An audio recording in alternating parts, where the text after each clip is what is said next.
हाँ जी बच्चों, good morning. और लेक्चर नंबर 12 है और ट्रिगोनोमेट्री है और कुछ फॉर्मूले बस रह गए हैं बेटा, जिन्हें हम जैसे ही डिस्कस करेंगे तो ट्रिगोनोमेट्री का बस ये ख़त्म वाला लेक्चर है। इस लेक्चर में ट्रिगोनोमेट्री वाला वर्क हमारा जो बेसिक है वो फिनिश हो जाएगा। ठीक है, तो देखो 4 फॉर्मूले याद करने हैं, ये फिजिक्स में यूजफुल हैं। तो पहला फॉर्मूला कहलाता है sine C plus sine D. जरा बोलो क्या बोला?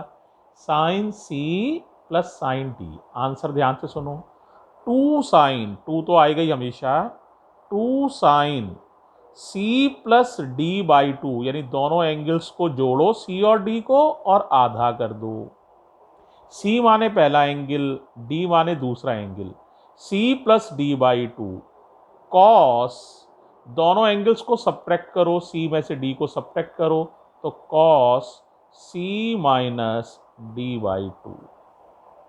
पहले बताओ, याद हुआ क्या था? बताओ। Sine C plus sine D. C का मतलब पहला एंगल है और डी का मतलब दूसरा एंगल है। आंसर होता है two sine C plus D by two, दोनों एंगल्स को ऐड करके आधा कर दो, multiplied by cos C minus D by two. आसान है, ठीक है। एक और फॉर्मूला देखो, sine C minus sine D, बहुत ही आसान है ये भी, बस कॉस और साइन की जगह बदल जाएंगी, बाकी फॉर्मूला वैसा ही रहेगा। तो अब क्या हो जाएगा? Two cos C plus D by two sine C minus D by two. ये हो गया sine C minus sine D. इसी तरह कॉस में दो फॉर्मूले हैं। एक है प्यारे बच्चों cos C plus cos D. Sine के फॉर्मूले में अगर ध्यान से देखो तो साइन भी आता है, कॉस भी आता है, साइन भी आता है, कॉस भी आता है। कॉस के फॉर्मूले में या तो कॉस कॉस ही आएगा या साइन साइन ही आएगा। जैसे इस फॉर्मूले में सारा आंसर कॉस के टर्म्स में ही आएगा, तो आंसर आएगा two cos C plus D by two cos, cos फिर कॉस, साइन नहीं है, C minus D by two. ये है cos C plus cos D. C माने पहला एंगल है और डी माने दूसरा एंगल है। पहले दोनों को two cos sum of angle upon two cos difference of angles upon two, ऐसे भी इसको पढ़ सकते हैं। एक और फॉर्मूला है cos C minus cos D. Starting ही माइनस से होगी तो माइनस, देखो ये लग गया माइनस टू, टोटली साइन आएगा, sine C plus D by two sine C minus D by two. कई लोग इसको एक दूसरे तरीके से भी लिख लेते हैं, इस माइनस का इफेक्ट यहां ले लेते हैं, सी माइनस डी की जगह वो लिख देते हैं डी माइनस सी। अगर ऐसा लिख लेंगे तो फिर उन्हें माइनस लगाने की जरूरत नहीं रहेगी। जैसे कि वो लिख सकते हैं two sine C plus D by two sine, अब यहां सी माइनस डी था ना, तो वो लिखेंगे D minus C by two. ये भी तरीका ठीक है। ये 4 बहुत इंपॉर्टेंट रिजल्ट्स हैं बेटे, जिन्हें आपको याद रखना है। दिख गए रिजल्ट्स? ठीक है, तो ये ओके। अब देखो एक दो बातें और हैं, उनको समझो। ये भी बड़ी इंपॉर्टेंट बातें हैं, बस खत्म कर रहे हैं बात को इसलिए बता रहा हूं, केयरफुली देखना। देखो, जैसे एक छोटे से सवाल से मैं इसको आपको यूज करके दिखा देता हूं, एग्जाम्पल समझो। मान लीजिए आपको कहा जाता है find the value of sine 75 plus sign 15 की वैल्यू निकालो। तो एक तरीका तो ये हो सकता है, साइन 75 आपको मैंने निकालना सिखाया है, आप निकाल लीजिए। साइन 15 भी निकालना सिखाया है, निकाल लीजिए और दोनों को ऐड करिए, पर इसमें थोड़ा टाइम लगेगा, है ना। अब मान लीजिए इसको हमें शॉर्ट में करना है थोड़ा सा, तो देखो कैसे कर सकते हैं। समझो। अब बताओ यहाँ C का रोल कौन प्ले कर रहा है, 75, और D का रोल कौन प्ले कर रहा है, 15।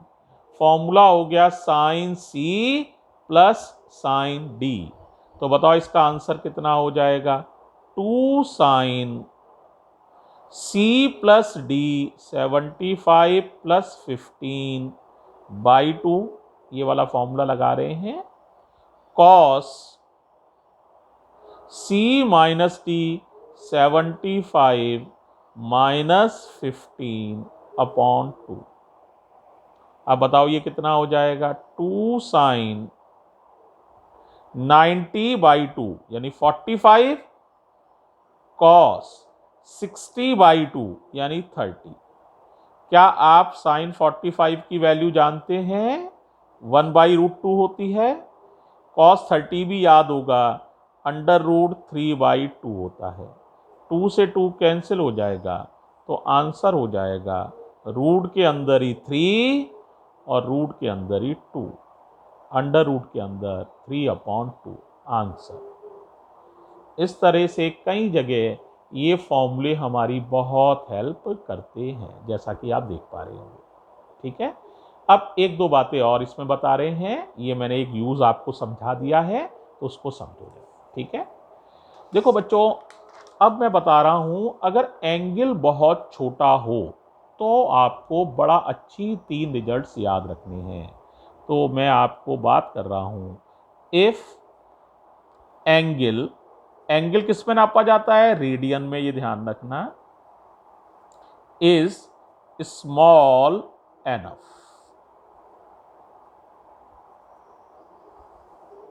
और मैथमेटिकली समझो तो मैं ये कहना चाहता हूं एंगल बहुत छोटा है, यानी लिमिट थीटा टेंड्स टू 0, यानी थीटा इतना छोटा है कि बस 0 से थोड़ा ही बड़ा है। तो ऐसी स्थिति में 3 रिजल्ट बड़े इंपॉर्टेंट है, ये कंडीशन है, ध्यान रखना। मेरी बात तभी सही है जब थीटा बहुत छोटा हो। अब मैं जो नीचे लिखने जा रहा हूं वो सही है। अगर थीटा बहुत छोटा नहीं है तो मेरी नीचे लिखी हुई बात सही नहीं है, ये ध्यान रखना, इस कंडीशन के साथ सही है। तो साइन थीटा और टेन थीटा और थीटा, ये तीनों बराबर होते हैं, और इनको चाहें तो आप आर्क अपॉन रेडियस लिख सकते हैं।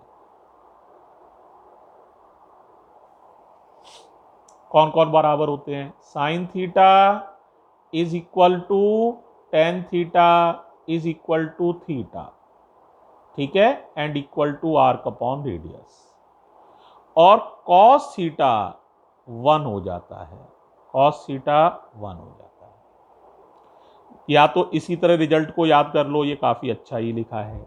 मैथ्स में कई लोग ऐसे भी लिख देते हैं इसी रिजल्ट को, क्योंकि उन्होंने कहा साइन थीटा थीटा के बराबर हो जाता है, तो इसी रिजल्ट को, सेम रिजल्ट को ऐसे भी लिख देते हैं, limit theta tends to 0 sine theta upon theta equals to 1। Theta 1 जा theta, sine theta equals to theta, sine theta equals to theta, लेकिन जब थीटा टेंड्स टू 0 होता है।